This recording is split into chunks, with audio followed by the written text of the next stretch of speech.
अस्सलाम वालेकुम, मैं मोहम्मद इमरान ते तुसां दे पे मेरा यूट्यूब चैनल सरैकी बॉय काफी साहब जी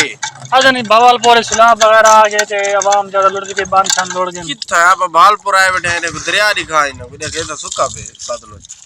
देखा ए सही जेड़े जेड़े लोग नहीं मने दे ना यार ये अखी ना मैं बल्कि तले वहीं तक रखना यार मैं रदा पे हुन दरिया दे तो चढ़ के गांव विच वाला पानी है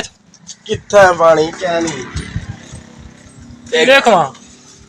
ये तो पुल दे तले रखने सारा ये देखो तुसा ये देखो कितनी है पानी क्या नहीं पानी दूर दूर तक कोई पानी कहने का सारा देख फिरो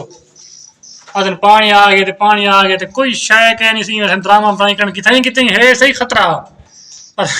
सारे कोल तो कुछ है नहीं असा खड़े थे कैमरा सारी पिटलन लग ये देखो सारा और पीछे तोड़